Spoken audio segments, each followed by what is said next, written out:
Pues muchas gracias por esta invitación. Es un placer estar en esta jornada y me han gustado mucho vuestras charlas, Marcial y José Luis. Y habéis dado una buena introducción para lo que os voy a contar ahora, porque yo también trabajo en inteligencia artificial con la aplicación a medicina. Ahí vais, os voy a contar un poquito lo que estamos haciendo. Estoy en el laboratorio de IBM en investigar, IBM Research.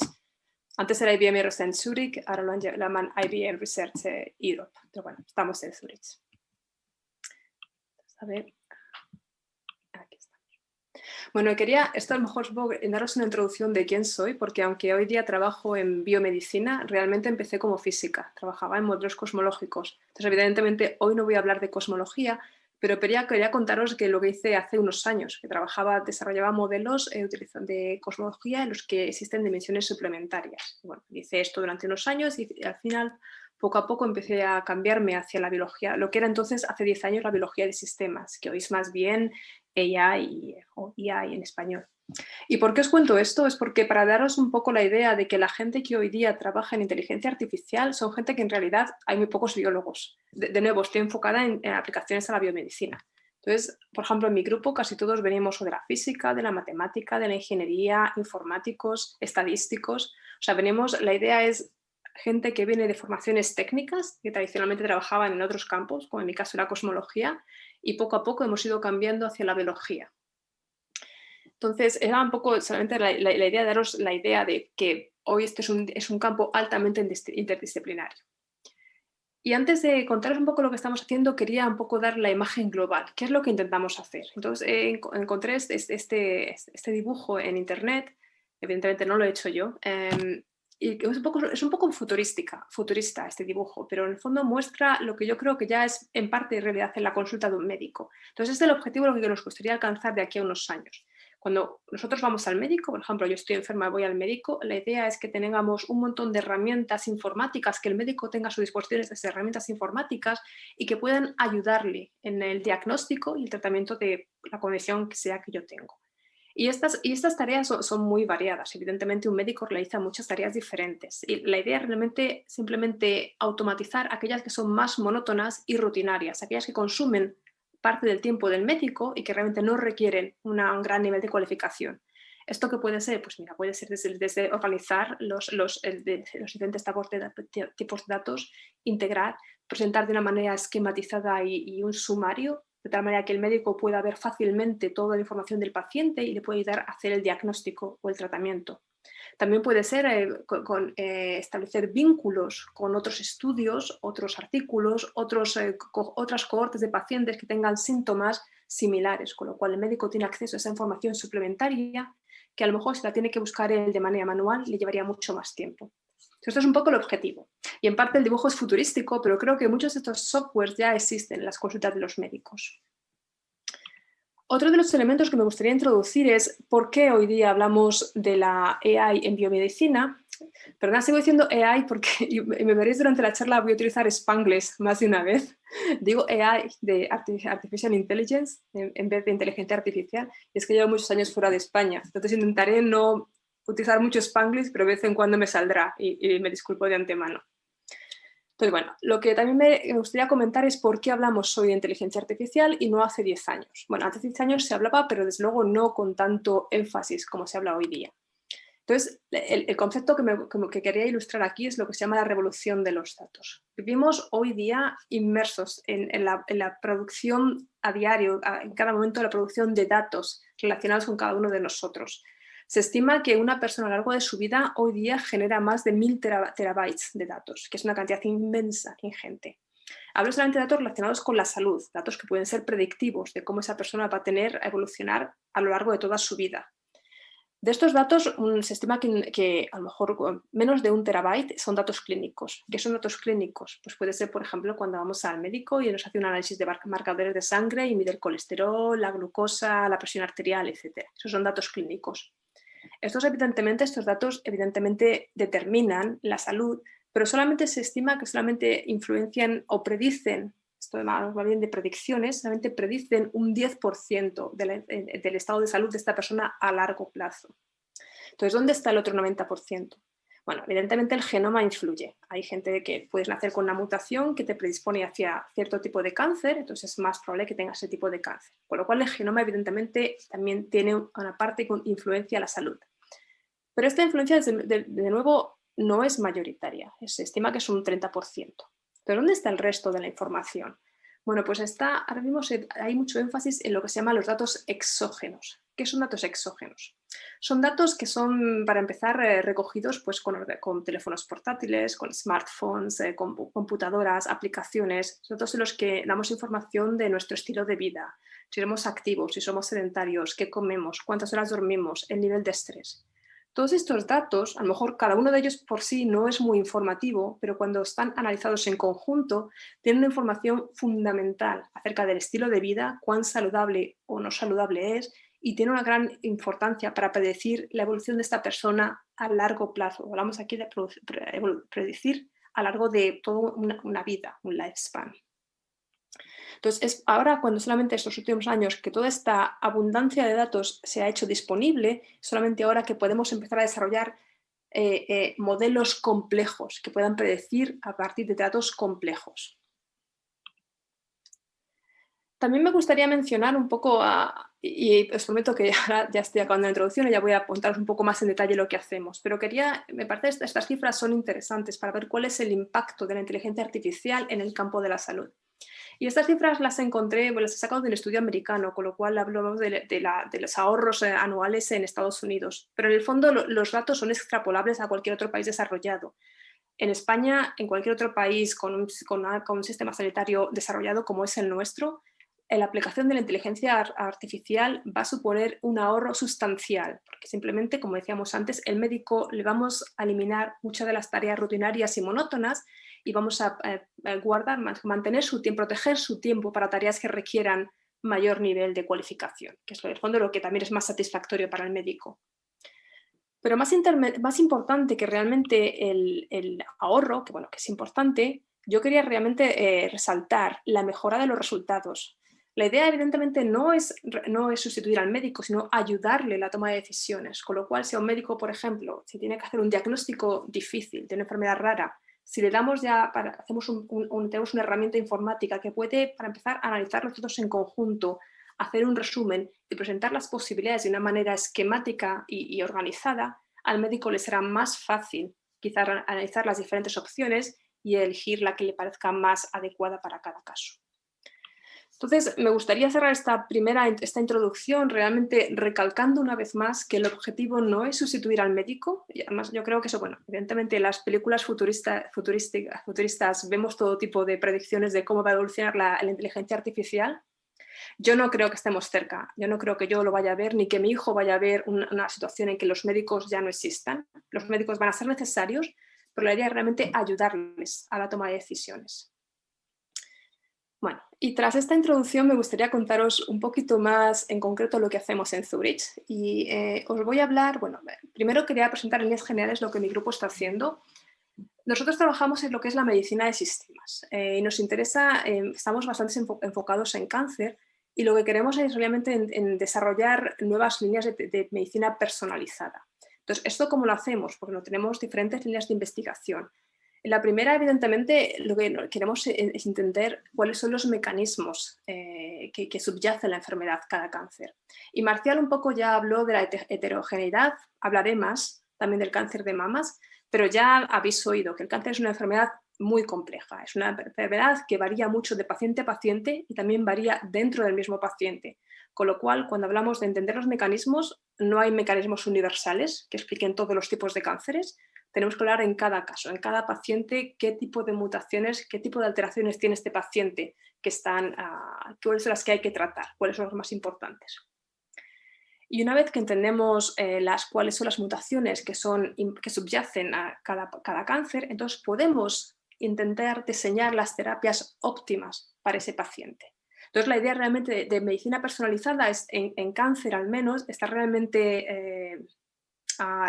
unida a la idea de que el cáncer es muy heterogéneo en cada paciente y a través de pacientes. Entonces, bueno, me gustaría hablaros, si tengo tiempo, de dos proyectos. Estamos haciendo bastantes, pero he elegido los que me parecen que dan más una idea general de las aplicaciones de la inteligencia artificial. Entonces, en el primero os quería contar un poquito de lo que estamos haciendo para desarrollar nuevos fármacos. Entonces, para entrar un poco en este proyecto, de nuevo hacer una pequeña introducción de por qué utilizamos inteligencia artificial en el modelizado de fármacos. Bueno, lo primero es contaros un poco que la industria farmacéutica tiene muchos desafíos hoy día, muchos de ellos que todavía no están resueltos, o sea que hay mucho espacio para trabajar y desarrollar herramientas innovativas. Y me pareció este dato que saqué de un estudio, me pareció muy interesante. O sea, hoy día, ajustado por la inflación, se gasta 100 veces más de dinero en desarrollo de nuevos fármacos que en el 1050, que en 1950. Aún así, aunque empleamos 100 veces más la cantidad de dinero, los fármacos desarrollados hoy son mucho más probables que fallen en ensayos clínicos que en los años 70. O sea, con lo que esto lo está diciendo es que gastamos mucho más y aún así los fármacos muchas veces se abandonan en ensayos clínicos. O sea, el hecho de que un fármaco se lleve hasta un ensayo clínico y se abandone, eso muy a menudo se han invertido billones de euros, de dólares. Con lo cual, eso hace que el fármaco que finalmente se consigue aprobar sea mucho más caro, porque obviamente las industrias farmacéuticas tienen que recuperar costos invertidos en otros fármacos que no han funcionado. Con lo cual, esto al final encarece el tratamiento médico para todos. Entonces, lo que se ha propuesto, y me parece una idea muy razonable, es que quizás lo que hay que intentar hacer es intentar integrar datos diversos de muchos campos diferentes y desarrollar herramientas que puedan proponer candidatos que tienen más probabilidades de funcionar en ensayos clínicos. Entonces, aquí lo que nosotros queremos hacer realmente es ayudar al diseño inicial de fármacos inicial, o no ni siquiera los voy a llamar fármacos, de candidatos a convertirse en fármacos. Estamos realmente en las primeras fases del desarrollo de medicamentos. Entonces, cuando empezamos a pensar en este proyecto, esto empezó hace 2-3 años, en aquel momento empezamos con una pregunta mucho más sencilla. Antes de intentar incluso diseñar fármacos, y vamos a ver si podemos desarrollar un modelo de deep learning que pueda predecir si un fármaco es eficaz o no. Y evidentemente, como no trabajamos con pacientes, trabajamos con líneas celulares, es decir, son modelos clínicos que se utilizan en laboratorios. Son células que en su momento se extrajeron de pacientes, pero bueno, se han mutado de alguna manera para que puedan hacerlas inmortales en un laboratorio. Entonces, lo que desarrollamos fue un modelo que llamamos Pacman, y la idea que es un modelo que integra diferentes tipos de datos. Entonces, integramos para empezar datos moleculares. En particular, en este ejemplo, son datos de los ARNs de cada célula. Integramos información química del compuesto químico. Aquí utilizamos diferentes tipos de maneras de representar esta información química, pero para quedarnos con la idea general es la información química. El modelo tiene acceso a esa información. Y también utilizamos redes que nos dan las interacciones moleculares en cada tipo celular. Y esto es importante porque es la manera en que la información se transmite dentro de la célula. Y después de integrar toda esta información, lo que queremos predecir, bueno, el primero es la sensibilidad del fármaco, es la predicción número 1, pero también hablaré un poco de otros elementos que también nos importan a nivel de predicción.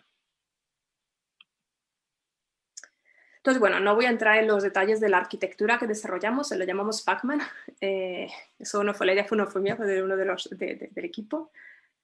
Entonces, hemos intentado, la idea para quedarnos con las líneas generales es que es un modelo multimodal, no sé si en español se dice multimodal, pero la idea es que integra diferentes tipos de datos. Entonces, evidentemente, como los datos tienen diferentes formatos, creo que eso ya Marcial lo comentó un poco, hay que transformarlos de una manera que el modelo pueda leerlos. Entonces, eso se transforma con lo que llamamos un codificador. Entonces, aquí experimentamos con diferentes tipos de codificadores, no voy a entrar en los detalles, pero también desarrollamos el nuestro, que llamamos codificador de atención, y que desde luego fue el que me gustó mucho ver que era el que nos daba una precisión mayor en la predicción de sensibilidad de fármaco para líneas celulares específicas. Entonces, pero lo que es más importante de este modelo, bueno, lo que es igualmente importante en este modelo no es solamente que pudiéramos predecir con bastante buena precisión la sensibilidad de un fármaco en la línea celular, sino el concepto de interpretabilidad. Y este es un concepto que hablaré un poco más adelante, y es un concepto que, en mi opinión, va a ser fundamental en los años que vienen en la inteligencia artificial. sea, ¿qué es la interpretabilidad? La idea es que los modelos, especialmente de Deep Learning, han aumentado muchísimo la precisión. O sea, si comparamos, por ejemplo, el traductor de lenguas. Hace unos años teníamos Google Translator, que funcionaba, bueno, relativamente bien. Si hoy lo utilizáis a menudo, veréis que ahora Google Translator funciona excepcionalmente bien. A veces yo vivo en Suiza, a veces traduzco el alemán y es excelente la traducción. Eso está basado en modelos de Deep Learning, con lo cual los campos en los que hay mucha abundancia de datos, la calidad de los modelos ha aumentado exponencialmente. Sin embargo, el problema que tenemos es que muchos modelos se comportan como lo que llamamos una caja negra. Es decir, metemos un input y sacamos una predicción y tenemos que confiar que la predicción es buena, porque no hay manera, el modelo es tan complejo que no podemos abrir la caja y ver exactamente cómo la herramienta ha hecho una predicción. Y esto, bueno, cuando hablamos de traducir textos, a lo mejor no es crítico, porque bueno, hay otras maneras de mirar la calidad de la predicción, pero si hablamos, por ejemplo, de una herramienta para predecir si un cáncer es benigno o maligno, esto es crítico. Evidentemente es un campo, cuando hablamos de estratificar pacientes, no queremos cometer errores. Entonces, es muy importante intentar asegurarnos que el modelo es interpretable. Es decir, que una vez que tenemos la predicción, podemos preguntarle al modelo, vale, ahora dime por qué piensas que este fármaco es bueno o es malo. Y eso es un poco lo que hicimos en este modelo. Aquí, bueno, sin entrar en los detalles, utilizamos lo que se llama un mecanismo de atención, que lo que hace es, una vez que has hecho la predicción, has dicho, por ejemplo, este fármaco, que era un fármaco aprobado es un fármaco que se utiliza en el tratamiento de leucemias. Tenemos, por ejemplo, esto es el valor de la sensibilidad medido experimentalmente, estos dos predecíamos, entonces la predicción es bastante buena. Pero luego podíamos a posteriori mirar y preguntarle, a ver, ¿qué elementos de la molécula piensas que son más importantes para alcanzar esta sensibilidad? Que, por ejemplo, todo lo que está en rojo oscuro quiere decir que el modelo prestó mucha atención a ese átomo. Aquí ves, no sé si lo podéis ver con la videoconferencia, pero esto es un átomo de azufre. Y este caso es muy particular, es muy interesante porque hay otro compuesto también aprobado que se utiliza en el tratamiento de leucemias, que es muy similar, salvo la única diferencia es en este átomo. Entonces aquí sí que nos decía claramente que es este azufre en esta posición el que le da la mayor sensibilidad a este fármaco. Con lo cual, ese tipo de información es muy valiosa para intentar mejorar después los compuestos y producir compuestos con mejor sensibilidad. Y podemos hacer lo mismo a nivel génico. También podemos decirle, vale, de todos los datos génicos que te he dado, ¿qué genes crees que fueron más importantes para llegar a una predicción? Y en este caso, bueno, sin entrar en los detalles, todos estos genes que vemos aquí marcados con diferentes colores de rojo, son todos relacionados biomarcadores de leucemias, con lo cual las precisiones eran realmente relevantes. Entonces, bueno, esto lo hemos publicado, también tenemos un servicio gratuito, entonces si os interesa y tenéis curiosidad, podéis ir a nuestra página web y es gratuito, no tenéis ni que abrir una cuenta. Entonces podéis entrar ahí, jugar, podéis meter diferentes compuestos moleculares y ver las predicciones del modelo e investigar la atención, los patrones de atención en cada patrón de los datos iniciales. Bueno, y con esto voy a cerrar esta primera parte, este primer modelo, y voy a seguir no, se me olvidaba. Se me olvida esta parte que es muy importante. Cuando empecé a hablar del modelizado de fármacos, hablaba que nuestro objetivo final realmente es diseñar nuevos fármacos. Entonces, ¿cómo hacemos eso? Hasta ahora he estado hablando de predecir la sensibilidad, pero no he hecho nada de cómo diseñar nuevos fármacos. Entonces, esto es algo que estamos haciendo ahora mismo, con lo cual es trabajo ongoing work, es trabajo que es en curso. Entonces, no os voy a contar la historia final porque aún lo estamos haciendo, pero os puedo contar las ideas que tenemos. Entonces, ¿qué utilizamos? Estamos utilizando lo que se llama Reinforcement Learning. Creo que en español se dice aprendizaje reforzado, pero a lo mejor esto es Spanglish. La idea es simple. Bueno, es simple. Es una idea que ha estado durante varias décadas, ha estado ahí. No es una idea que ha nacido ahora mismo, pero en los últimos años sí que ha cobrado mucho interés y se le ha estado mucha gente que están desarrollando aplicaciones de Reinforcement Learning a diferentes aplicaciones. Y solamente para citar una, probablemente hace pocos años oíste la noticia de que finalmente los ordenadores han superado al campeón de Go, que era el juego tradicionalmente complejo, que los ordenadores no podían competir con los humanos. Y hasta hace pocos años era el caso, pero luego se desarrolló AlphaGo, y AlphaGo era un ordenador basado en Reinforcement Learning y fue el que realmente superó a los humanos. Y hoy día ya son mucho mejores que nosotros en Go, en Chess y en otros muchos juegos. Entonces, ¿cómo funciona Reinforcement Learning? La idea básica es simple. La idea es que hay dos elementos. Tenemos un agente y un entorno. Entonces, el agente es un modelo que simplemente propone la siguiente acción. Y en nuestro caso, si queremos desarrollar un fármaco, la siguiente acción sería un nuevo fármaco hipotético. Esto hasta ahora es algo computacional. Entonces, este agente propone un nuevo fármaco. Entonces, ese fármaco se le da al entorno. El entorno en este caso sería, por ejemplo, un modelo como Pacman que nos dice, ¿este fármaco es bueno o es malo para este cáncer en particular? Entonces, si el fármaco tiene buena sensibilidad, el entorno da una recompensa positiva, y si el fármaco tiene tiene mala eficacia, da una recompensa negativa. Y esto se repite muchas veces, es un proceso iterativo. Y la idea es que a través de este proceso iterativo convergemos en compuestos que, por lo menos a nivel computacional, parecen buenos candidatos para validación experimental. Entonces, como os estaba contando, esto hasta este momento es un modelo computacional, aún no hemos pasado a la fase experimental, pero estamos discutiendo cómo empezar a validar algunos de estos compuestos. Evidentemente, no voy a entrar en los detalles, ya solo mostraros algunos de los compuestos que hemos predicho. Evidentemente, como os digo, hasta ahora no hemos sintetizado ninguno de ellos, pero eso lo vamos a hacer en los siguientes meses, la síntesis de los que nos parecen mejores candidatos. Pero en realidad ahí podemos, al menos a nivel computacional, podemos empezar a predecir si estos compuestos tienen buenas o malas propiedades. Y hay ciertas maneras de predecir, al menos a nivel computacional, si nos parecen buenos candidatos.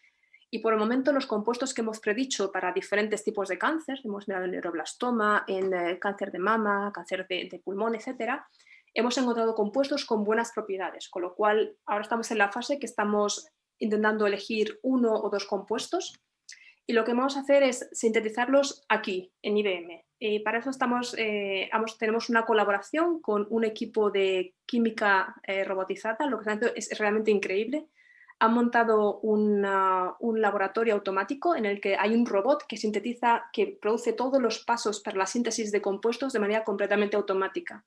Es decir, a este robot se le da un compuesto final, o sea, quiero sintetizar este compuesto, y el robot a través de Deep Learning y otros muchos algoritmos, puede diseñar cuáles son los pasos, se llama retrosíntesis, cuáles son los pasos químicos necesarios para sintetizar este robot y luego ejecutarlos de manera completamente automática. Entonces, esto realmente es un ejemplo combinado como la inteligencia artificial puede primero diseñar y luego sintetizar los compuestos. Y la idea es que una vez que sintetizamos los compuestos, vamos a validarlos experimentalmente y empezar a ver lo bien o lo mal que lo hacemos. Espero que lo bien que lo hacemos. Bueno, y no sé cómo voy de tiempo. Bueno, yo voy a ver, este proyecto a lo mejor lo voy a contar un poquito más rápido porque no sé si me queda mucho tiempo. Pero María, puedes seguir 5 minutos si quieres. Vale, 5 minutos me va bien para montar. También esto que también es muy interesante. Y esto un poco hago el vínculo a lo que Marcelo estaba contando antes de la heterogeneidad, también en los tumores de cáncer de mama. Entonces, a ver, esto creo que Marcelo os ya ha explicado bastante bien que los cánceres son enfermedades heterogéneas, hay mucha heterogeneidad. Pero lo que del énfasis quería ponerlo en que realmente no es el cáncer que es heterogéneo. O sea, cualquier tejido humano, cualquier tejido saludable ya es heterogéneo. Si extraemos, por ejemplo, una biopsia de la piel, vamos a encontrar un conjunto de células epiteliales, vasculares, inmunes. Esto es algo que es normal, es necesario para el funcionamiento del tejido sano. Ahora bien, cuando hay un cáncer, la heterogeneidad aumenta porque ahora empezamos a tener un montón de poblaciones tumorales que además se replican de manera más rápida y además cada vez cuando se replican adquieren mutaciones adicionales, con lo cual la heterogeneidad aumenta. Esto es lo que hace que tratar los cánceres sean complejos, porque a lo mejor ciertas células pueden responder a un fármaco, pero otras no, con lo cual es difícil encontrar un fármaco que sea efectivo contra todas las células. Pues en este estudio lo que queríamos era estudiar un poco más el papel de la heterogeneidad, y para eso hicimos una colaboración con Ben Boder-Miller, que es un pionero de los desarrollos de lo que se llaman tecnologías unicelulares. A lo mejor no sé si en español, pero no sé cómo traducir single cell technologies. La idea son tecnologías que pueden medir características de las células en células individuales y hacerlo a alta velocidad. Por ejemplo, la tecnología con la que nosotros trabajamos se llama CyTOF y está basada en la espectrometría de masas. La idea es que podemos mirar a 40 a 50 marcadores, en este caso proteínas, en células individuales, y esto se puede hacer en miles de células por segundo. Con lo cual, el estudio que se montó, la idea era estudiar el cáncer de mama. Entonces, esto es el trabajo que nuestros compañeros hicieron. Primero fue el crear una cohorte de pacientes de cáncer de mama. Entonces, trajeron 160 tumores primarios. También había tejido no tumoral, porque está bien siempre para hacer un control. Y la idea es que se hizo todo la tecnología CyTOF. La idea es que en CyTOF tienes que decidir de antemano qué proteínas quieres mirar. Y en este caso se diseñaron dos paneles. El primer panel estaba basado en marcadores tumorales y el segundo estaba basado en marcadores del sistema inmunitario. ¿Por qué el sistema inmunitario? Bueno, porque cada vez se habla más, probablemente ya habéis oído hablar, pero hay mucha conexión entre el sistema inmunitario y el cáncer. De hecho, el cáncer, muchas enfermedades son fallos del sistema inmunitario. Entonces, cada vez se habla más de utilizar el sistema inmunitario para combatir el cáncer. Con lo cual, en este estudio realmente queríamos entender las correlaciones entre el sistema inmunitario y los marcadores de cáncer. Entonces, bueno, esto fue un trabajo ingente, aquí se lo resumo en una transparencia, pero fue un trabajo ingente que resultó en la medida de 26 millones de células individuales. Y quiero realmente hacer hincapié en este número, porque se habla mucho de Big Data, se habla mucho de datos masivos, pero yo trabajo en biología de hace casi 15 años y es la primera vez que veo Big Data, en biología molecular al menos. Entonces, bueno, ¿qué hicimos con este estudio? Sin entrar mucho en los detalles, porque un poco me estoy quedando sin tiempo, lo que hicimos en este caso es, utilizamos un modelo relativamente simple, nada tan sofisticado como lo que ha presentado José Luis. Utilizamos autoencoders. ¿Qué es un autoencoder? Bueno, es un tipo de red neuronal que lo que hace es comprimir la información. O sea, aquí está la información inicial, o sea, cada columna aquí sería la lectura de los marcadores de una célula. Entonces, es una arquitectura que lo que hace es comprimir la señal, y en este caso lo comprimimos hasta 2 dimensiones, que es algo que podemos visualizar fácilmente, y luego lo descomprimimos. Y la idea es que intentamos, por supuesto, minimizar la pérdida de información. Y si hacemos esto de manera correcta, al final tenemos una compresión, podemos ver estas 2 dimensiones y nos da una manera visual fácil y rápida de mirar cuál es la información contenida en esos datos. Por ejemplo, esto lo utilizamos para clasificar células. Esto es, por ejemplo, el estudio inicial que hicimos. Aquí teníamos una colección de células del sistema inmunitario y células de mama, de cáncer de mama. Lo que hicimos es ponerlas juntas, mezclarlas e intentar utilizar este tipo de modelos para separar cada tipo de población. Y como podéis ver, funcionó relativamente bien, bastante bien, porque aquí están todas las células, cada color corresponde a un tipo de célula diferente y claramente cada grupo de células está bien diferenciado, con lo cual el modelo, el autoencoder, fue claramente capaz de separar la célula de origen. Entonces esto fue bastante positivo de ver. Entonces, una vez que hayamos hecho este control de calidad, digamos, inicial, lo que queríamos era aplicarlo a células humanas. Entonces, esto no funcionó tan bien y la razón es que las células humanas son bastante más complejas que las líneas celulares. La diferencia es que las células celulares, como estaba diciendo, han evolucionado, están en el laboratorio, son bastante distintas de las células originales que se trajeron de los pacientes. Cuando ponemos células humanas, en vez de eso, siempre hay un continuo de diferentes, no hay categorías tan separadas, con lo cual el modelo no funcionó tan bien. Entonces, lo que hicimos es un poco rediseñar el objetivo del problema y decidimos utilizar autoencodes para lo que se llama detectar anomalías. ¿Qué quiere decir eso? Separamos las células normales de las células cancerígenas. Entonces, entrenamos el autoencode solamente con células normales. Y una vez que estaba entrenado, fijamos los parámetros, ya no se cambió más el modelo. Y luego tomamos las células cancerígenas y las pasamos a través del autoencoder. Evidentemente, como habíamos entrenado en células normales, ahora el error de cada lectura iba a ser mayor. Pero ese error, en realidad, nos está dando una información muy importante. Nos está diciendo cuán cáncer una célula es. Una célula con poco error quiere decir que una célula se parece mucho a una célula normal. Una célula con un error grande quiere decir que es bastante separada del fenotipo normal. Entonces, lo que hicimos es llamar a ese error, le pusimos un nombre, llamamos anormalidad fenotípica, en inglés suena un poco mejor, phenotypic abnormality, Y eso, bueno, esto no voy a entrar en los detalles de la transparencia, pero la idea es que hicimos bastantes estudios para demostrar que este marcador, este índice que se puede calcular de manera cuantitativa y objetiva, correlacionaba de manera muy fuerte con muchos parámetros clínicos. Por ejemplo, aquí solamente para mostrar quizás los elementos más importantes, aquí tenemos los tumores ordenados en función del nivel de phenotypic abnormality.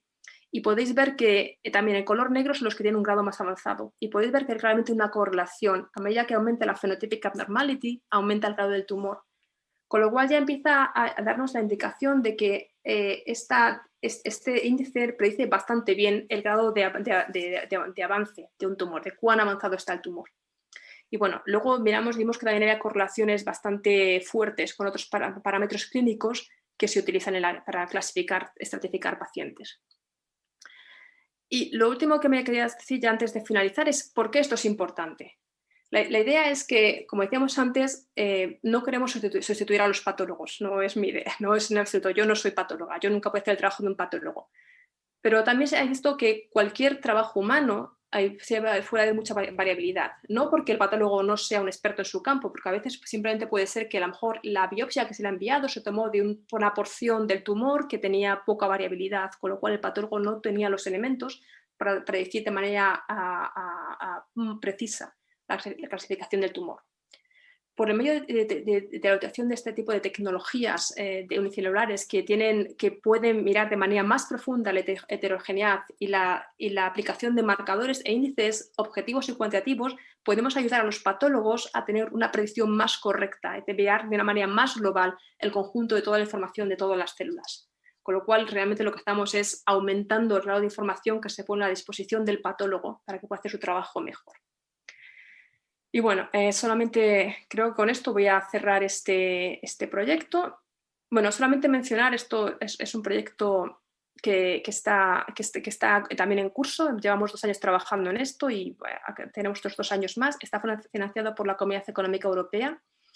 Y me quería mencionar solamente la idea de este proyecto. El nombre es IPC, que viene del inglés Individualized Pediatric Cure. Y la idea es desarrollar un modelo de paciente virtual. O sea, la idea es que, evidentemente, cuando tenemos un paciente y queremos darle el fármaco adecuado, no podemos experimentar con un paciente. No le puedes dar 100 fármacos diferentes y ver cuál funciona. Pero, sin embargo, lo que sí que podemos hacer es crear un modelo matemático o computacional que se parezca lo más posible o lo más que podamos a ese paciente. Y en este modelo podemos hacer todos los experimentos que queramos, cuantos más mejor, intentar predecir cuál es la terapia óptima para ese paciente. Entonces es un poco la idea que hay en este proyecto, lo que estamos trabajando para conseguir. Estamos enfocados en cánceres pediátricos, tenemos 5 cánceres pediátricos, pero evidentemente este tipo de ideas son aplicables a otros muchos tipos de enfermedades, tanto adultas como pediátricas. Bueno, y con eso ya creo que voy a concluir. Entonces, el mensaje que me gustaría dar, que me gustaría hacer, como resumir esta charla, es que cada vez tenemos mayor abundancia de datos de alta calidad, afortunadamente, pero necesitamos modelos para interpretar la información y para extraer la información útil.